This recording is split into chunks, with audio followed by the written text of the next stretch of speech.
start and say thank you all for joining us. I don't know, it's not necessarily bright and it's not necessarily that early, but I'm still going to say bright and early on a Friday morning. It's good to have you all here and see some familiar and friendly faces out there. We hope everybody's doing well. So this is serving as our first sort of event for the ASU ICMA chapter. This is kind of our little bit of a spring kickoff.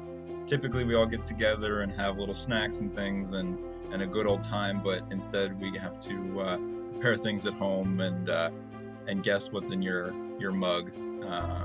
We won't judge, no worries. We all have days. But we want to thank you.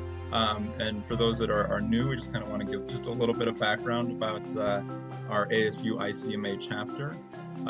So just like a quick little introductions. My name is Trey Nillis. I'm the president of the ASU ICMA chapter. We're joined by some of the staff for our chapter, including Tom Holland, who's our faculty advisor, giving us a nice wave there. Mary Jo Douglas Zunk, who's in charge of this whole meeting right now. There she is making an appearance. Good to see her. We are also joined by other student leadership members, Anissa Romo and Reagan Jepson. And unfortunately, Justa could not be with us today. She had a conflicting meeting, but she might be popping in at some point in the future. But we just wanted to introduce ourselves. If you ever have any questions, please just reach out to us. We'd be happy to engage with you. Just a quick little brief background about the ASU ICMA chapter. We've been serving the ASU community for about 8 years now, and we're really kind of focused on sort of the growth, development, and really bringing involvement of students interested in local government and public service leadership. So we're really trying to engage that piece. And we've been connected with ICMA, the parent organization, as well as the Arizona affiliate ACMA, the Alliance for Innovation, and several other local government organizations and partnerships. We try and be involved with to get you the best possible content we can. But our main goal is just to help young professionals develop the skills, help them start building their professional network, and really start fostering that passion that's necessary to really be a thriving and successful public service professional. So any way we can do that, that's kind of our ultimate goal. So moving right along, some of our overview for the semester. Again, everything's kind of subject to change, but we really kind of want to bring in some professional panels on specific topics, maybe Q&A roundtables a bit like this one is, just kind of teasing out some of that really interesting information that's underlying local government, professional development opportunities, conferences, and also little mixers and networking and social events to really help build your local government network. But we're also open to any ideas that anyone has. If there's anything someone would like to see, just go ahead and let us know. We want to make that happen for you because we want you to get the most out of your membership with the ASU ICMA chapter. So these are our tentative plans for the upcoming spring semester. Reagan, did you want to touch on these, or do you want me to go over them? Yeah, I can kind of tag it in here. So right now we are starting this year's spring semester off. We're talking with 4 local managers in government who are on the call now. But before we dive into that, I just want to go over what we're going to be doing the rest of the spring semester. So first of all, we have the ACMA Conference next week. It's a virtual conference. Some of the managers are going in person, but the students will be sticking to mostly virtual. So a little bit about what to expect. The sessions will cover everything from how to manage a city virtually to cities' responses to the pandemic, what has been successful and not so successful. So if you did not sign up for this conference, also plan to look forward to a summer conference. And then we also will be looking at an HR panel, how to land the job, essentially. That will be February 12th from 1 to 3 p.m. So put that in your calendar if you haven't already. We will be sending out more information on that probably in the upcoming weeks. But basically, we're just going to hear from different HR professionals, some ASU alumni from Maricopa County, the State Auditor's General Office, and then 8 other Arizona cities in the Valley. And finally, on March 12th, 2021, we will be hearing from local government leaders who will be sharing their professional paths to public service, offer advice on navigating a career in local government. Anissa is planning this event, and she has some very cool speakers in mind, so we're very excited for that.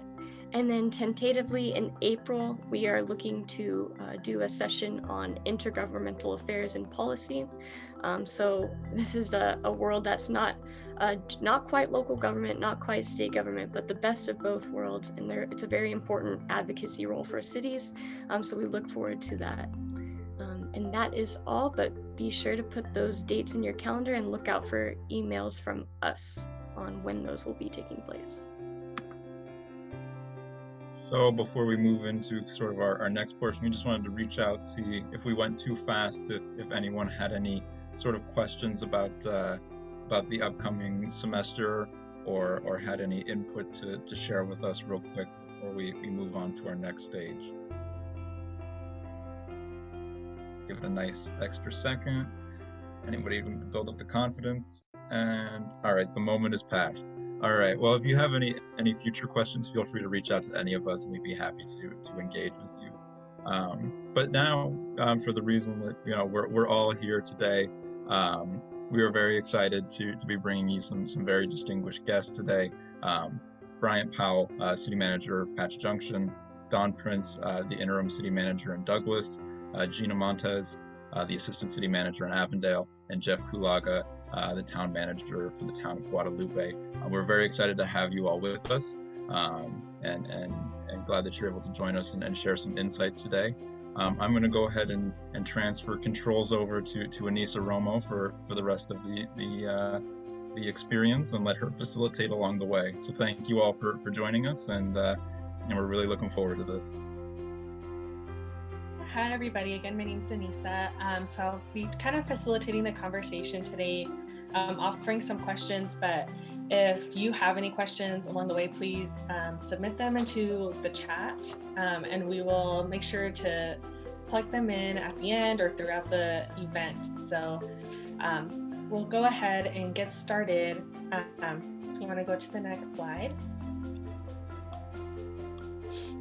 So we wanted to base this event kind of looking at the leadership style of how local government leaders have been able to guide their organizations, guide their communities through the pandemic. So as a ICMA chapter, we know that there's principles that local government leaders refer to kind of get them through this. So this is kind of our basis, and we'll kind of refer to this as we go on, but kind of see if this has been helpful to them, if this has worked for them, if what they've been able to pull, or if the whole handbook has been thrown out when leading through a pandemic. So that's what we'll be touching on today.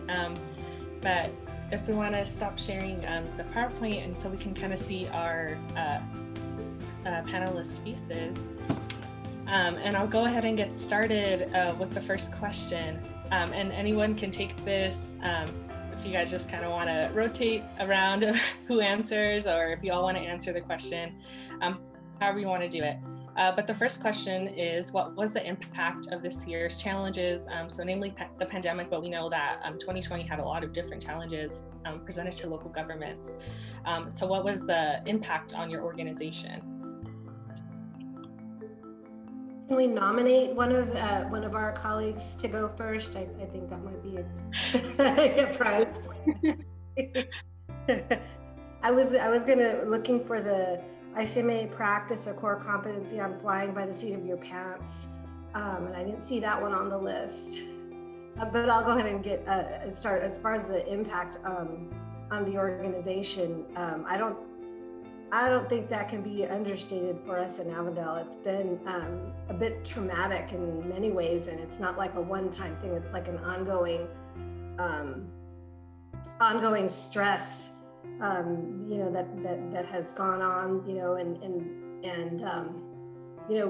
one thing is that you're always dealing with people. We're organizations, the city is made up of its people, and that's really the core of who we are, and they carry everything out, and the manager is only as effective as the people can be. And so I think in short, I would just say that having to be adaptable and figure it out as we go, trying to keep people safe, and just above all, keeping the trains running on time while everyone is kind of in flux and working at home. And we've had new employees start that I've never met in person.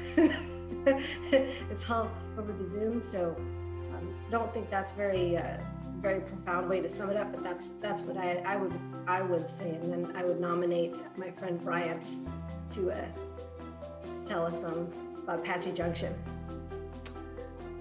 Well, thank you, Gina.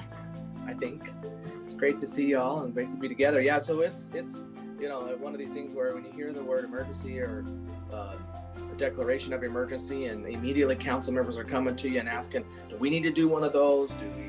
What does this mean? And we prepped for so many years for flash floods, heats, and to some degree something like this. But our health departments in our community have not ever anticipated anything. And so flying by the seat of your pants, great way to describe it. Immediately we had discussions about the budgetary effects, our families, how long will this last? And I think these times are times when our leadership style can come out and showing forms of recognizing that they can see in their leaders a form of caring and ability to know also that, hey, we're gonna work through this together. And I think that helps set the tone and has set the tone for our organization. It was crazy, especially in March and April timeframe, as we went through every week something different on what could be open, what couldn't be. Library staff immediately wondering what's going on. Parks and Rec, the word essential to me, I never really, what's an essential employee, what's not, and starting to really think about that in our organizations. To me, we're all essential. And so we're trying to figure that out. So there were some of those initial struggles. What's happened over time is we've learned a lot about the virus. We've learned a lot about how to work together. And also there's some great opportunities that come up in terms of technology and opportunities like this. There have been, I guess, for Matt Busby, my assistant city manager, we've been trying for 10 years to get the development services staff and planning to be able to do online permitting, and we're this close, and then we would get this close, and it was like this compounding fraction or division problem that never got us over the line. Well, this did it. So that's some things that we've learned through the process, and maybe I can nominate Dawn. Are you ready? Yeah, so I think for me and for Douglas, the thing that I think we learned the most is just how much of a lack of resilience that we had. We just weren't ready. It's a small community, and so there was just a lot of fear, a lot of uncertainty, as you guys know. And a lot of, because we weren't ready, we didn't necessarily have the technological advances to have everyone work from home. It was a scramble. Okay, what do we do? Where do we get these things from? We are remote. And so definitely getting, we can't just go to the store like, oh, we need, 10 laptops. Let's just go and get them. That was just not a reality for us. So we ultimately had individuals take their desktops home to work from home when we started through this process. And so it was definitely a challenge. I think we learned a lot about the things that we need to do to be ready for uncertainty. I think the other thing which impacted us is the border restrictions. So Douglas is right on the border, and so those border restrictions, we rely on the border folks to come across and to shop in Douglas for about 70% of our sales tax revenue. So we were absolutely expecting to be hit very, very hard by the pandemic, and that on top of everyone being very anxious about what was happening, a lot of not sure, how to keep each other safe, as Bryant mentioned. And then dealing with the people, dealing with still having to provide service, and figuring out how to assist, help, support employees, managers, directors through that, so that we could do that in a positive way, and kind of hold each other up. And so what I take from kind of everything that's happened is, in local government, there is definitely, I think, a sense that, we come to work, we're at work, we do our job, and we provide service and help to the citizens who we work for, and then we go home. And we don't get a glimpse necessarily into the lives of the people we work with, except where people share. We've learned a lot about our employees through this, because we've had to be that support, that help, and then also, rely on our team, our colleagues in different ways to be support for us, so that we could continue to flourish through all of these challenges. Because it is definitely, I read an article, it is definitely very easy if there's an emergency, you jump in, you do your thing, you get it done. But when that emergency is long term, you have to dig in for a different type of resiliency within yourself for that long term. And I think that's what we're seeing right now. But we've learned a lot, and I'm very proud of everything that we've done. And with that, Jeff, you're up. Thank you, everybody. And yeah, you touched on some good points here. A couple of things. One, Guadalupe, just by our conditions, we're a vulnerable community. Most of the jobs that folks here, the residents have, are more service level, so that adds more exposure, just being around more people, to COVID. The housing stock here, you may have you do have multi-generational families living in maybe a 1,500 square foot house. How do you safely quarantine when you physically don't have the space? So early on in end of May, we were looking at our rates compared to the county. We were at 5.6, the rate of county COVID positives at the end of May, which was scary. And with that, we knew we had a lot of work to do. Right now, it's down to 1.2, the rate of the county. So we really worked hard for the last 9 months to affect change and improve the health and protect the community from COVID. And there's a lot, I could go into that, but a couple of things, lessons learned here, and the other speakers mentioned it, Gina mentioned it with adapting, and you have to adapt. We had to pivot. You pivot from one thing to another, and you don't want to be jumping around like a whack-a-mole thing, take care of that, take care of that. You got to get some process in there. And what Dawn mentioned was, emergencies tend to be more of a short-term thing, and you address it, you get back to business continuity, and you move forward. This was a marathon, and back in April, May of last year, we'll be all right, maybe July. So you're kind of looking at that date. We'll be all right September. And then you're looking at that date. You'll be looking at the end of the year. And we changed things. We limited our services. We cut back on events. We did all that. I just did a presentation to council last week. We said we would review everything January 1. I said, I don't want to review any of this till July 22nd. Everything will be status quo on service delivery, doing this sort of little checkoffs every quarterly and every monthly. It didn't work. So you had to go long here. We were in this for the long haul. The other thing, being a small town, we have 17 full-time employees. We only have 5 or 6 people in town hall. I probably shared this with a few of you. We've been socially distancing in Guadalupe Town Hall since 2009. Nancy whose office is closest to me, is 35 feet away. We were all going home, but much like Dawn in small towns, we may have had the only 8-track desktops available in the state. It wasn't working. And to Brian's point, you find out, hey, this is kind of a reason to update some of our technology. So there's a little bit of that with COVID funds because it's eligible and it's proper, but you finally get away from your 1999 stuff to now. It's not that bad, but it's close. So that's where I'm at. Be adaptable, be ready to pivot. And the other thing, there was no way on God's green earth that the town of Guadalupe could do this together. We were by themselves. We worked with the tribe, county health, ASU nursing, who knows? And a few more parts, the city of Tempe. It took a village to deliver these resources because we just don't have it by ourselves. So teamwork, go find resources and partners.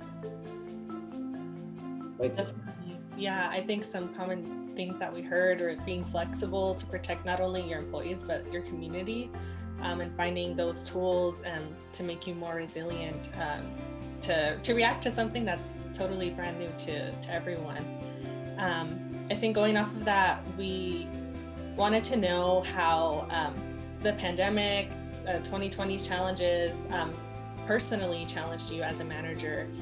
So whether that affected your leadership style, your day-to-day, how did kind of going through this, what kind of challenges did you face as a manager personally or professionally?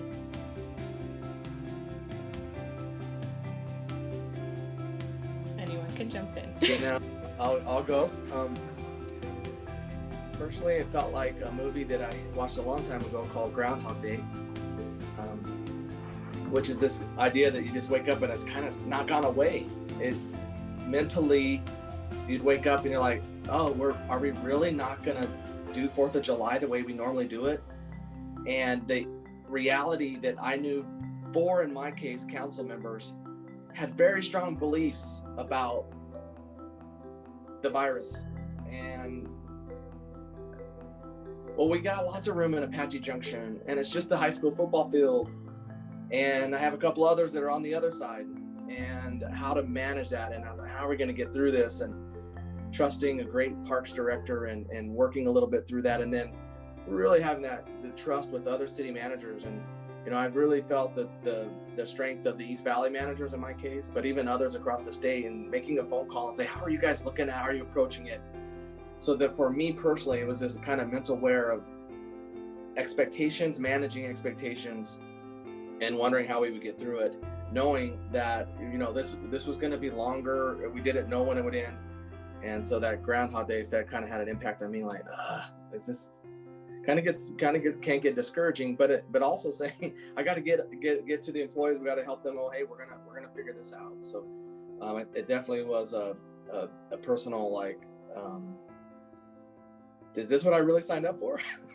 And then wanting to say, yes, this is what the whole point of this is to help our local residents be able to be aware of and know what we're going to be able to do. And then we have the systems in place, just like any emergency, to communicate that out and help understand the why. I don't know who wants to take the next one. John, you want to go? Yeah. We'll just go in circles. Yeah. Yeah, I can go. So I think for me, what was really hard was managing my own concerns, fears, thoughts on what should and shouldn't happen with the thoughts and feelings of the community, and then the thoughts, feelings, and expectations of the council, because those in some cases were very different things. The community had some expectations, some thoughts. They wanted things to continue to happen in Douglas. Some of our council members really wanted things to continue, and other ones was saying, no, stop everything. And then of course I had my own personal thoughts or feelings about, how comfortable I felt doing things, where I saw some challenges and wanting to respond to those. I think from the work perspective, that was probably the biggest thing. I think also managing the fact that in this instance, whereas I don't know that it's happened quite a bit from my experience, but the mayor was in a unique position to make some of these decisions even without the council. Which was very challenging, I think, from the perspective of managing those or helping to manage those relationships so that we didn't come out of this with a lot of upset on any of the sides. So that was difficult too. I think from my personal perspective, I think I felt very run down. And still do, I think, struggle with feeling very much like there's a lot and it's very uncertain and I'm not sure in a lot of ways, how to handle it. So I was having my own personal challenges while trying to motivate staff and trying to ensure that everyone felt supported. So I think that also is another part. And like Bryant said, you lean on your fellow managers. And so that's been extremely, extremely helpful to me in managing that. So, and my dog's barking, so I'm going to pass it on to Jeff. Thank you. If you hear a dog bark, I got some problems, but anyway, yeah, from the personal side of things, I hear the one that jumps out on that is a gentleman a year younger than me, Julian. He retired, lives in the community, he was there to help on events, setting up tables, all that kind, just a good guy, retired from SRP, and one of those guys who would like to bust my chops in a fun way any chance he got. But it was good karma. He passed away due to COVID in July, and that was the one that was a year younger than me. This guy was healthy, and boom, that one hit me hard personally. Probably through most of December, we've got 7 council members. All but one have tested positive in the last 6 months with COVID. In December, one of them and her husband were in the hospital, and the other one, her husband was in the hospital. So the health impacts hit us hard. The other thing too was our Guadalupe cemetery was burying more people per month than the last few years. So people were passing away. That hits you hard. With that, the Pascua Yaqui tribe has a tremendous presence here in town. They were setting curfews and even some lockdowns on their tribal lands down in southwest Tucson. That community was saying, is the town going to do curfews and lock down the town of Guadalupe? We're not built that way. It's not going to work. That's a different governance there. It just won't fit. So there was that pressure. The other pressure was at the same time, the town of Guadalupe is named after Our Lady of Guadalupe. There's one reason it's here is because everybody's Catholic, and that's what everybody revolves around.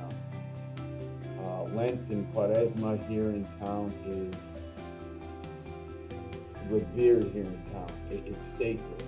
Those processions, those services, and I had a conversation again yesterday. The balance of protecting and respecting the First Amendment and religious freedom against being safe. Oh, that's a tough one. That's a tough one. And shut it down. It doesn't matter. You can't shut it down. Why? First Amendment. We don't need that. Yeah, you kind of do. So that balance was forever gnawing at you. And like some others said, up until maybe the first of the year, I've been exhausted mentally, physically, emotionally on this stuff. You're just worn out. And it's, could I buy a break? But you take it one day at a time and just hope things are just a little bit better than they were the day before. So again, it's a marathon. You don't run, a marathon isn't one 26.2 mile run. it's 26 1-mile runs and a little extra. Take it that way, a little bit at a time. That's all I got. Gosh, I don't know where to start. I think how it's hit me personally, it just depends on the day. In the beginning, just when my kids' school went all virtual for the rest of the year after spring break, I was like, what? How is that going to work? And thankfully my husband was working from home, and I've been going to work the whole time, just because I think someone needs to be there. But I think the way we're set up in Avondale is the way we work is my city manager is very outward facing, and so he's does an excellent job with our city council and those relationships, and that's really helpful to us. And then some of the things that he's really are high priority for him, he'll get involved in those projects. But largely, I'm kind of like an operations manager type person. So I'm, having the communication and just making sure that he had enough information. That I was running the emergency operations center. We were meeting daily for months, and now we meet 2 days a week. And then, making decisions there. Some things I know which things I should run by him and which things I'll just make a decision. And so sometimes in the beginning, making sure everyone had the appropriate sense of urgency to get things done quickly and move. And we don't really need to do that for very long. But I think it's just exhausting because it's just one thing after another. And, governor would make a proclamation on Thursday, and then you'd have to scramble to, figure out what you're going to do and what your mayor is going to do, and having the cities being responsible for just for your own jurisdiction. Are you going to have masks? What are you going to shut down? And when he finally got around to allowing the cities to have some authority, because prior to that, cities weren't allowed to do anything basically. And so then he opened it up, and we're not going to put these mandates in, but cities and counties, you can do it. And so just having to respond one thing after another and make decisions. Brian, I mentioned like, what's an essential worker? That was a great question to try to, determine. And we had to get a policy in place when the CARES Act was passed in less than a month. And on the COVID leave and who's going to get COVID leave, and you could exempt essential workers. And we were afraid that if everybody took their COVID leave at the same time, say in PD or fire, could we staff? And so, those essential workers, we exempted them so they did not get COVID leave, but we have very generous sick and vacation leave policies that people did not like. I have to use my sick leave. This COVID's not my fault. Well, yeah, that's what sick leave is for. And most people, it's, the conversations that you're having, some people, only see what's in it for them or how does it affect them personally. And I get that, but I think the vast majority of our employees are reasonable and, don't kind of go there. They I don't know, they work well with the city, but there are some people, there's always those people that are the problems. And just every issue, it just was compounding. And some days I would feel like, oh yeah, we got this. And some days I just was not a good person to work with. So I think that in situations that are like a crisis, it doesn't, I don't think you can rise to the occasion, but really it just amplifies whatever kind of leader you already are, whatever kind of manager you are, which I think are two different things, and just as a person who you are. And so those qualities that are great qualities really come out, but also the failings that you have as a person sometimes can really come out as well. And so I just really had to try to temper those, those bad qualities that I have. And Brian knows, many people probably do. I have a lack of patience sometimes, and it really depends.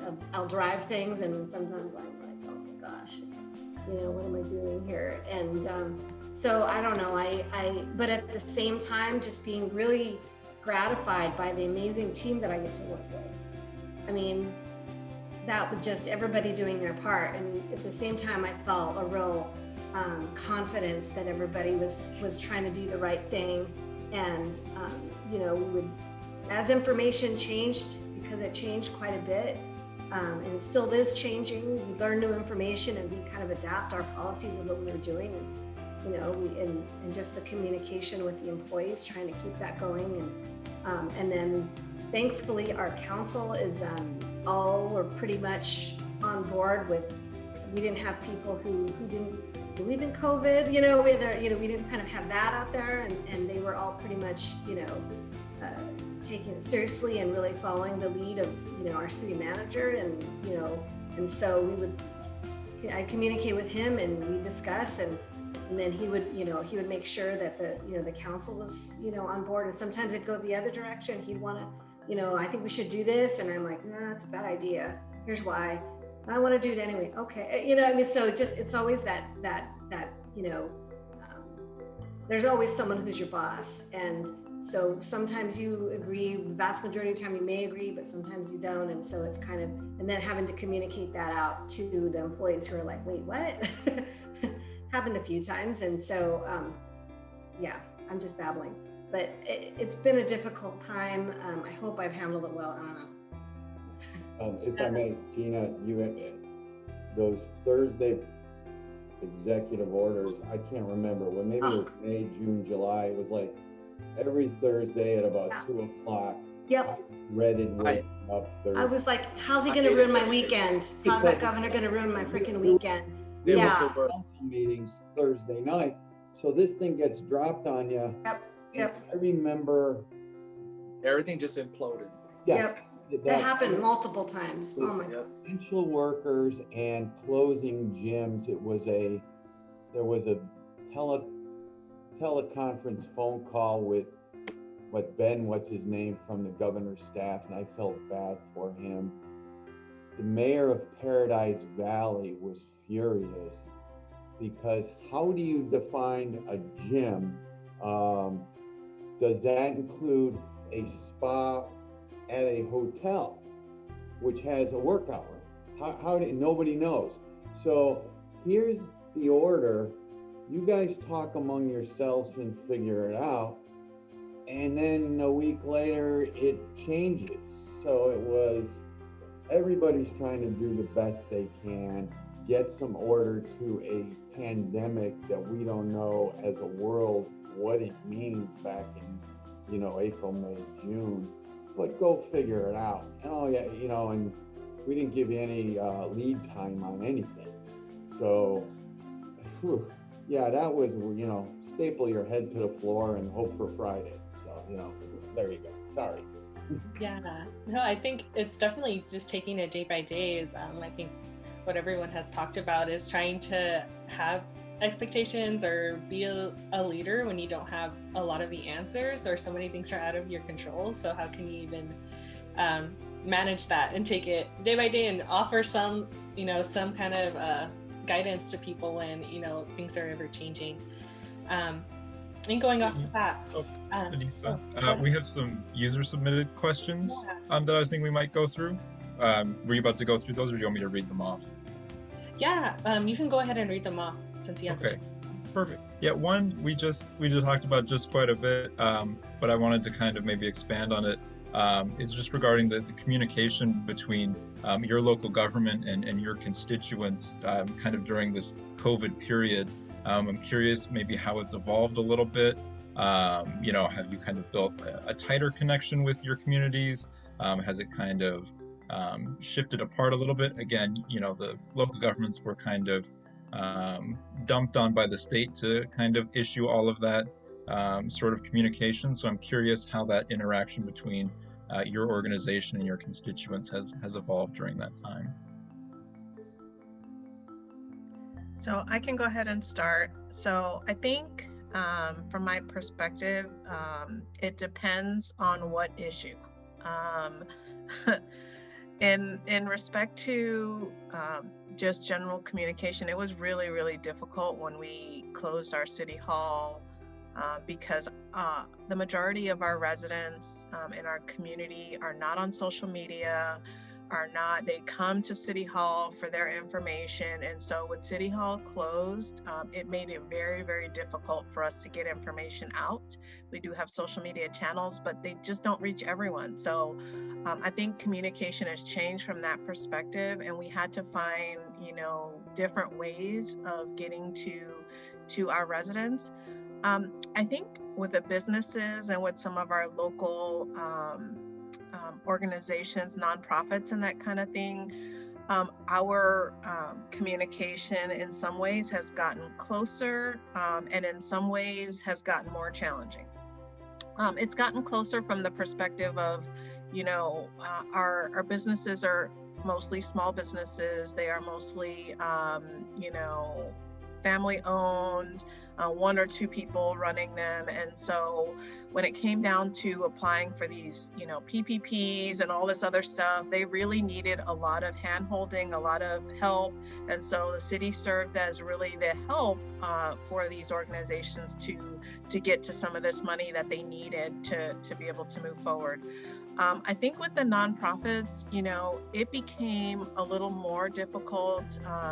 We have several organizations that typically have, these gatherings and this other stuff going on. They're private, member-led organizations. And so having those conversations with them, dipping into some of that, some of those areas where the city had not previously been involved to say, you could have this event, you couldn't have this event, you need to do it this way. Those were tough conversations, because those were not conversations that we had to have previously, because they just did their thing, Veterans Day, parades. And I mean, there was just numerous things that came up that it was like, the city doesn't get involved in that. This isn't our event. But we were tasked, with the governor's executive orders with saying thumbs up or thumbs down on events that we just didn't have. We could actually say like, no, I'm sorry, you can't have that.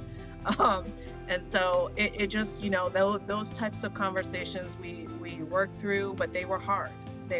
So I think it just depends on the issue where our communication either got better or worse, or sort of put us in a place where we had to figure out how to maneuver those things.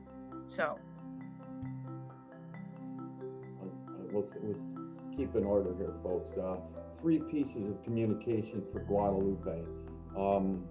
Prior to the pandemic, we did not stream or broadcast our council meetings on anything. We're just too small. Once we closed and said, we're doing a hybrid till this day, we now stream our meetings on Facebook. Looking to build that, audience. So there you go. So that opened up, a new way for folks to chime in and understand what's going on. Every meeting I do a COVID update. I still do it, so people know what's going on there. So that changed, and much like Douglas, I'm guessing a lot of people still pay their water bills in cash in Guadalupe. So wait a minute, we were always open. Now we're open 4 hours on a Tuesday, 4 hours on a Wednesday, or you can knock on the door, make an appointment, and we'll let you in. The trouble is with our town hall lobby, people would just hang out, and that couldn't work. So the service levels are still there, but the risk is not there for employees in the community. So that worked out pretty good. And with being on Facebook, it works out there for our meetings, and more people are understanding and learning what we're doing.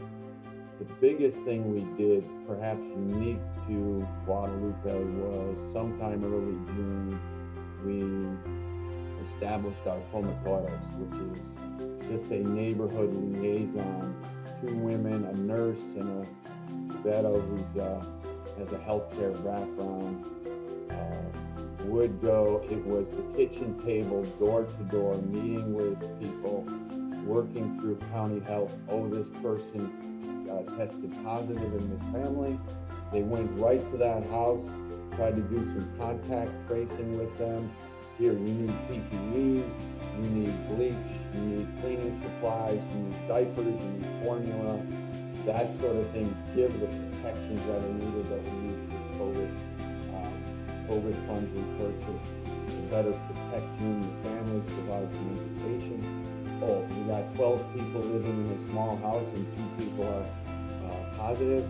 We partnered with the county for a hotel down the street on Elliott so they could quarantine in a hotel room run by the county to make it safer. So that Comatora effort and program where there are trusted voices in town, people who grew up here, where the community can trust, helped us. That moved mountains to help the public safety in town.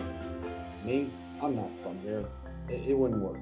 You had to get somebody who people went to grade school with. And because of that, that is the key thing that helped us, key effort and service we've provided to help us change things around. Sadly, in the last 2 weeks, both our comatoras are down with, they both tested positive for COVID.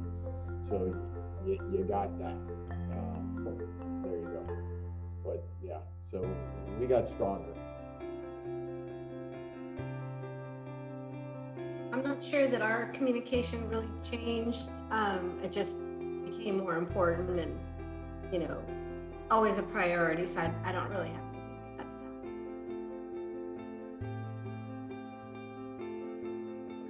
that. So for us, I know that one of the things that happened about 3 or 4 years ago was our local newspaper went away. And so we were basically relegated to this different avenues, and mainly in our city, we have this format of trying to help folks get information. We have essentially 7 different, what I call BF Hutton principled Facebook pages: our animal control, our PD, our economic development, our regular city page, all of the ones you would think, Parks and Rec, Library. And then in our city, like other cities, we have Facebook pages that I call kind of what I would say more like chat rooms. Can get really negative really fast and really spread rumors really fast. And so the communication needed to change, 3 or 4 years ago. And we started really putting emphasis on staff having some authority to monitor those.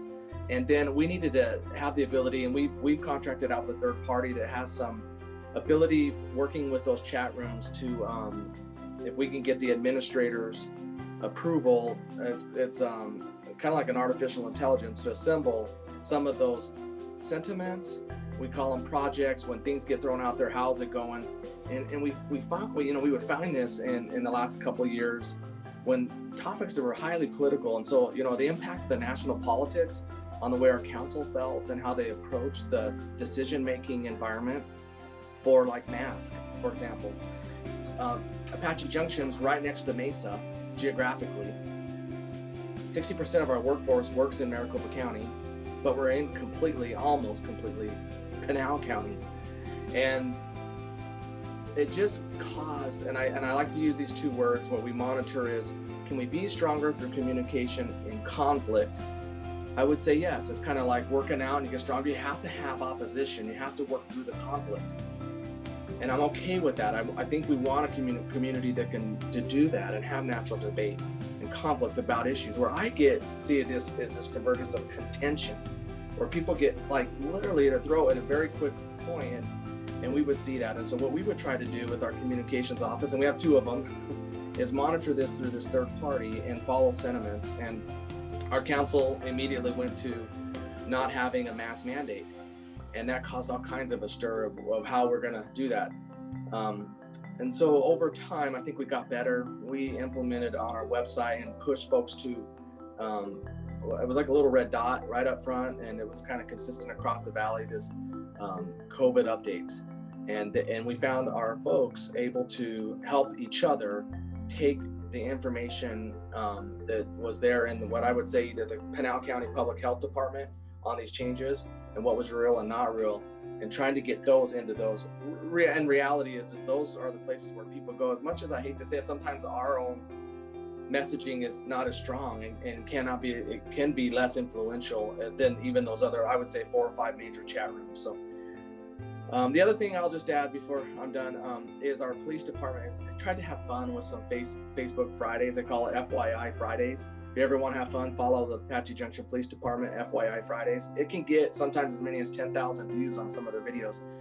And one of the last ones they did was on mask and how to have proper mask wearing and how not to put it on the table. And we have a really good gentleman that has fun with it. And we try to provide hope through our communications that we're moving forward. And I'd like to say that we've improved and made our community stronger, but there are very contentious issues, and I think that some of those elements of national politics has come into the local area.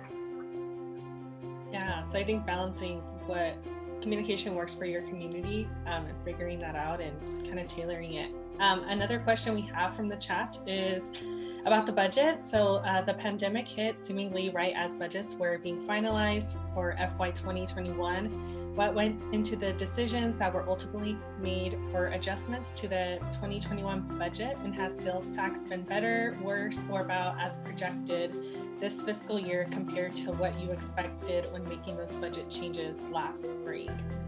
I'm glad I'm first on this one, because I want to use Jim Thompson, the city manager of Scottsdale, said it sometime in March of last year. Typically, all of us are starting to work on our budget for this coming July. Just to start to lay that out. I always do a proposed budget the last council meeting in March, and that's kind of kicks it off.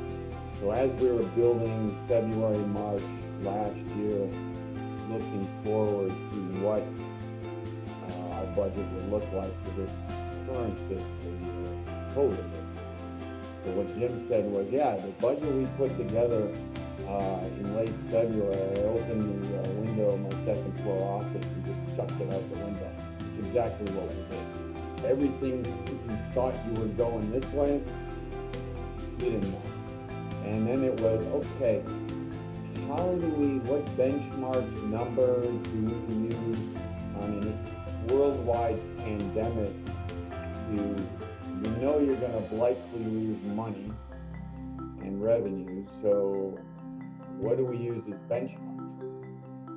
Well, let's make some stuff up, so we're comparing notes, and Brian mentioned it, what are different cities and towns doing. Financial folks are kind of comparing notes. Will hotels hit more? Sedona got smoked because they're tourists.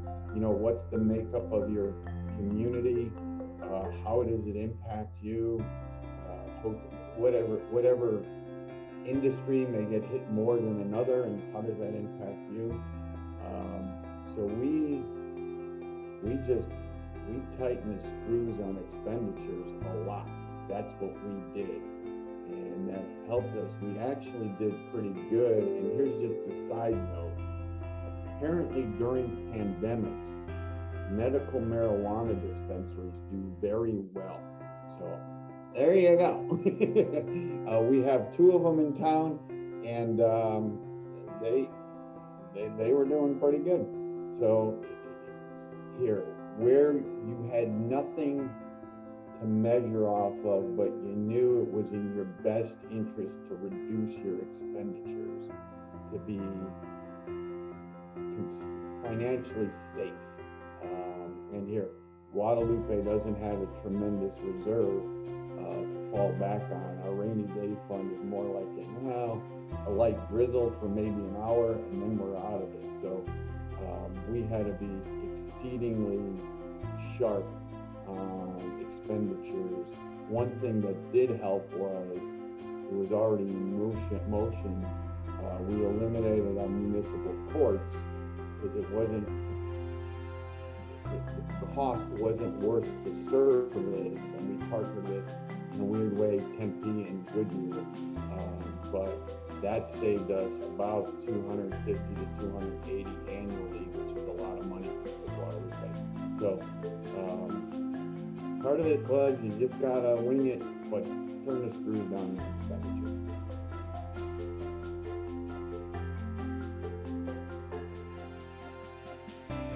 So I'll go next. I agree with Jeff. For us, we definitely, I think, looked at our budget very differently and definitely put a halt on a lot of expenditures once we realized. I think the other thing we did specifically because, like I mentioned, we are on the border, we rely on cross-border traffic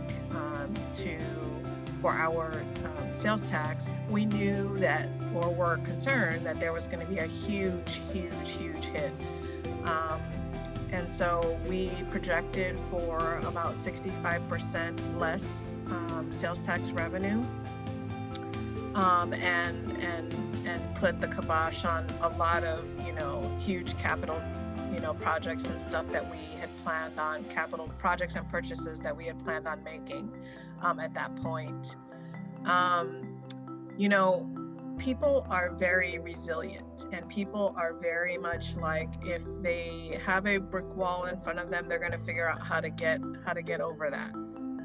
So although that's what we expected, we did not see that come to fruition. What we've seen, even though the border is still restricted, is our revenues have been stable. So we did not see the drop that we expected. Now, a couple of things kind of played into that. We do have the border wall contractors who are living in town. They have been hugely helpful to us in, living in town with everyone not traveling, not doing things. They did a lot more shopping in town.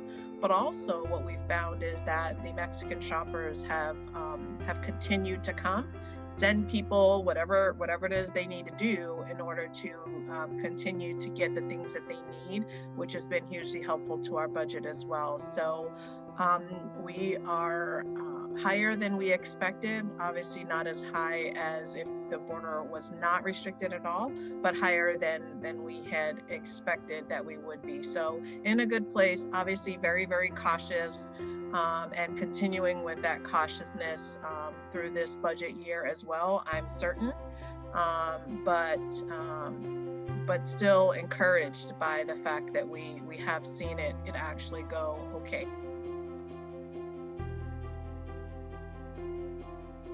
I can jump in next. In Avondale, we didn't take a very conservative approach like many cities did in terms of our revenue. And our manager is very just felt that we were going to be fine. And so, and in some ways, Avondale, we don't have a spring training. We don't have some of those large venues, except for the raceway, and the spring race had already happened, and that's a big revenue generator for us. And so we have fewer of the sit-down restaurants. We have a lot more of the fast casual restaurants that were better equipped to adapt, during the pandemic. And so I think that helped us. But we have more than made our revenue projections throughout, and in fact exceeded them. We have a large master plan community that opened a few months ago, and they've been selling homes really quickly, which just astounds me.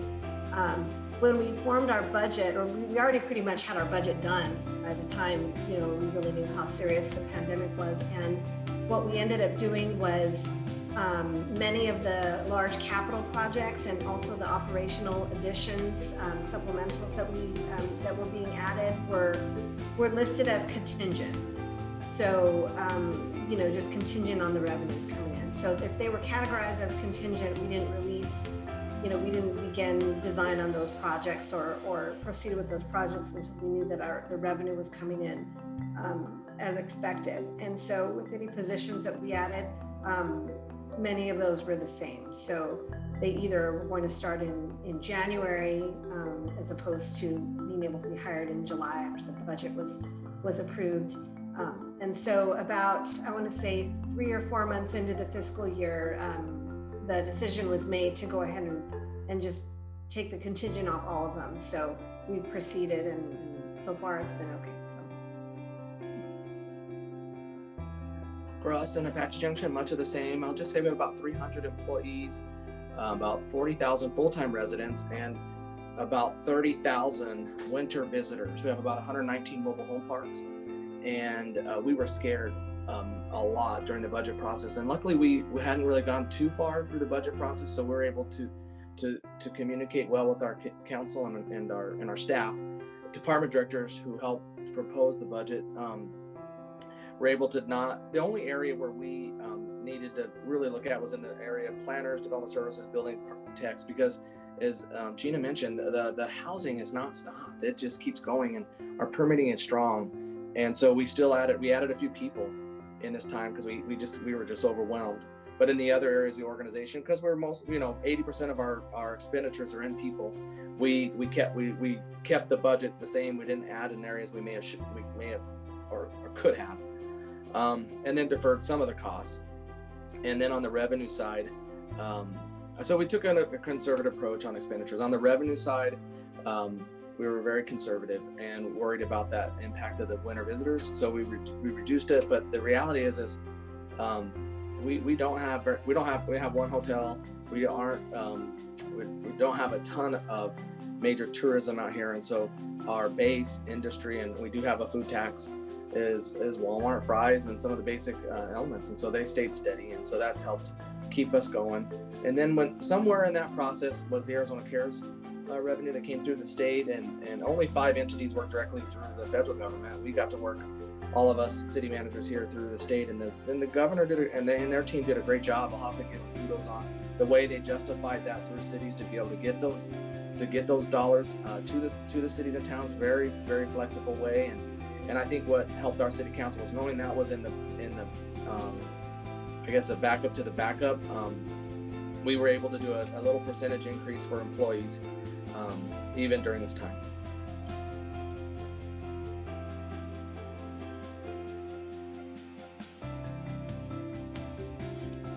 Okay, so we can go on to the next question if nobody has anything else for that one. But I think, you can see how each community is so different and what kind of makes up their economy and how they can react with that when planning their budget.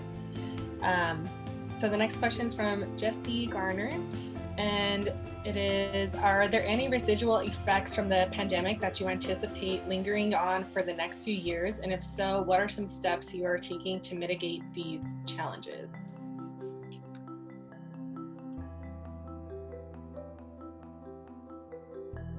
So everyone wants to jump in. I feel like it's a big one to kind of predict that, but. Oh, good. Jeff's going to answer. Okay. Thanks. No, that's a little bit of pressure, Gina. Here's some good news, bad news. And per the spirit of the care, is this being recorded? Here. The town of Guadalupe, little old Guadalupe, 6,300 people, from the State CARES Act. We received $761,000 as CARES Act relief fund. We used a good portion of that to offset what was eligible, our sheriff's contract for a couple of months, and the other portion was used to fund the PPEs, the promotoras. Stephanie, who's on here, is in the office next to me. She was our part-time PIO for COVID relief, yeah. And everything you see on Facebook, Stephanie made it look smooth. Anytime you want to work social media, find somebody who's less than 30 years old. No offense, that's the way to go. Anyway, but what happened in September of this past year, Pasquayaki Tribe got a pretty good amount of money from the feds and CARES Act relief. I don't know the whole number. They funded us, the town, $2 million of their CARES Act relief to focus on town needs. Our food bank, we had food in the hallways to provide because we had no place for it. We're expanding that. So some of the residual things, because of those monies, we were able to do some capital improvements that were needed anyway, but we didn't have the funds. But you can't be storing food in the hallway of town hall when your food distributions are going up because more people are in need. Our front desk had no security, no anything, you know. And we were we're redoing it now, it's gutted to put the glass in and just make it a little bit more COVID safe. All our fixtures, plumbing fixtures, toilets, faucets, everything else is all going touchless. That's, believe it or not, it's almost $1,000 per fixture to renovate. And you know, in the senior center, you want to make sure all that's touchless, so seniors who are more at risk aren't touching everything. So we were, through those funds, we were able to do some of these needed capital improvements and tired stuff to make it cleaner and safer. But a residual effect was, but for those funds, we wouldn't be able to improve some of our capital projects. And sadly, but for the pandemic, those funds wouldn't be available. So there's always, this is mean and crass and coarse, but it is a line. You know, never miss an opportunity to take advantage of a disaster. So there you go. Not something to live by, but what you look to do here on a smart level in management is figure out how to use those funds that meet the eligibility, that are proper, that meet the criteria, but you leverage it for needed things that may last between now and 10 years from now. That's the key. That's the key. So that's all. Thank you for listening. Next. I guess I'll jump in. That's a really good question. That's why I was kind of like, gosh, you know, a part of our job is to really think ahead and plan long-term for our communities. And I'm not really sure what the lingering effects will be for the community. I think if anything, it's kind of, you know, hasten things that were going to happen in, you know, anyway, in some ways. So for the community, I'll have to think about that. I think for the organization, it will definitely affect how we do business. Like, you know, we were not an organization that did a lot of remote work. We really didn't do it. It was a rare exception, not a practice at all. And our policy, the one that's in effect now, specifically says that you don't work from home for the purpose of providing childcare, you know, of caring for your children, you know, and so I think there will be, employees will kind of almost demand, you know, they'll really, after we're able to work together again, you know, we'll have to really take a look at if we should incorporate more of the remote work. And people ask me all the time in my organization, and I've had this discussion with my manager, and we're not really sure, but I always say that the decision we'll make after we're, you know, later after we can resume what's more normal for us, and then we'll kind of reflect on how we want to proceed. But I think a good residual is that we'll start to use more of these opportunities to get together with people. It makes it easier. I will look forward to a time when I'm not on Zoom all day, every day. I get excited when I see people. I'm a people person. I enjoy them, and so this is a nice substitute, but it's not the same as the, you know, when you get together with people. And I do think we lose something as an organization. We lose a lot when we're not in close proximity to have those discussions and just kind of walk across the hall with someone and collaborate in that way. So I think long term there, we're going to change how we work. I just don't know how much it will be like it is, if it'll be more like it is now or more like it was before, but with some of the things we're doing now incorporated.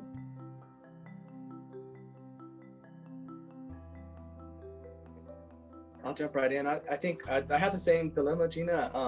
With the organization, I have some ideas, but with the community, I'm not sure where this is heading. I know that for the community, they can't wait to get back together and do things. I worry about making sure that our organization is prepared and understands that we are, after all, a public service. We exist to help and incorporate what the needs are of this community. And so a lot of times that means we need to connect. And I was just in a meeting yesterday with our parks director and our superintendent of schools, and it's been a long time since we've been able to really be together in the same room, and we're still social distancing, but it was so nice to be together and talk and help build that speed of trust. And what our parks director communicated is, now that we've gone 9, 10, 11 months, we are worried about so we're seeing things in our community that never happened before, like a decline in folks wanting to go to the park, or decline in Little League's participation in significant numbers. And I call these areas and this patchwork the quilts of a community. And we're starting now to start thinking about, how are we going to get our organization employees realizing we're going to need to get in the room again with the school district very soon. We have one school district, one city, and the ability to do some of the amenities we have on. So for example, our swimming pool is on their land. It's an awesome pool. But if we had to do it up by our property, we'd have bought the land and we'd have half as cool a pool. But no, now we have a 0 depth pool, we have some slides, and that trust or that ability has to mean we have to get together and build. So we're starting to get that, like, when can we be on all of their calls again? When can we start going? Because we've been a little bit of time. That's the part on the community.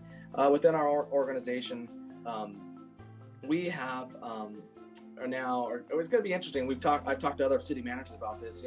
Will it help our capital improvement plans as far as facilities? Can we not have to build as many facilities? Will we be able to have better space management? Because we'll be able to do some things remotely. There are some things that we can do remotely for sure. And we want to be able to, I think, as managers, leaders, figure out which ones are the ones that are really effective when we can do that. So for example, in the world of, we built the facility 15 years ago in Apache Junction, and we built it under the assumption of code compliance. It was built just in the early 2000s. And the technology wasn't quite there for code compliance just to be out in the field. We have 5 code compliance officers and 5 spots for them now. Well, our new code compliance manager basically has them out in the field now all the time, and it's actually safer and they feel more comfortable. That space is now available. So we're going to have a great opportunity to kind of relook at things. We're kind of, I think in my mind, a little bit coming up for air because it's been tough, but we'll be able to look at some of those process improvements in the organization. Thank you. I don't know if we want to do our last question like a rapid fire one, but it says, in such a tough year, what also have been some small wins you observed over the past year? So I don't know if everybody just wants to throw in one small win they've had, and we can wrap it up on that. So I'll go first. I think a small win for us is we've been able to transition some of our really important events that our council was super, really felt like it was really important for us to have them. So 4th of July and then Christmas, we were able to make those into parades to allow people to social distance and really go throughout the whole city. And so that was absolutely a small win for us that I think it gave the community something to do. And also, I think really encourage social distancing and really put the city out there like we were really just trying to help the city be happier through this struggling time. And the other thing we did was we had a drive-in, which I thought was super cool, and everyone really loved it. And so just being able to do those things, I think really just helped the community just to feel like the city's paying attention to how they're feeling, and taking that into consideration with what we're choosing to do. I'll go next, and I was trying to think what was a small victory. I think to me it's more of a macro, more of a big victory that I'm just super proud of, how we've managed to continue to deliver services and figured out innovative ways to do it. We have curbside library book pickup, media book pickup, which I think is really cool. And we also had a drive-through trick-or-treat event, and we think the departments all did booze, and they were really creative, about how they did it. And so I'll end with that. I'll go. Couple of small wins. I think through the promotores, through the COVID, through the streaming our meetings on Facebook, people may have increased a bit of trust and confidence in local government. And then similar to some of these events, we canceled things, but the Saturday before Thanksgiving, we had Thankful Saturday with your reusable grocery bag with our logo on one side and the tribe's logo on the other. We had some food in there, masks, a half a gallon of bleach, some other cleaning supplies, wipes, all that sort of thing, and also a $20 food card from Bash's / Food City. And that was, look, we want to help you be safe, give you a little bit of something to tide you over. We typically, with a local business, gave away turkeys. Nobody wanted to do that. It just wouldn't work.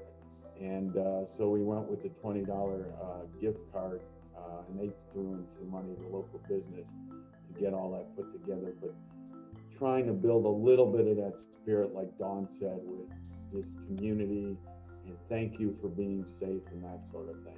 So there you go. Thanks. For me now, we now have a library drive-through, which is awesome.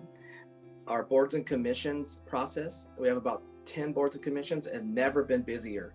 We would have some people on 4 or 5 different boards. Now almost the council's like, we just wanted that. So engagement and care about their community, I think it's a great thing going forward for local government. So those are our wins. Awesome. Well, thank you all for sharing with those. I know it's such a chaotic year, but hearing kind of some of the great things that have come out of it, innovative practices that we've all, or that you guys have kind of brought to the table is awesome. So just thank you all for joining. I think we're about over time now. So it's been a great conversation. I hope you all have a good rest of your day. Thank you everyone for joining us. Have a good one. We really appreciate it and hope to see you at our next event soon. All right. Next A time, good one, everyone. let's make sure to send out Wildcats and basketball. Good luck. Thanks.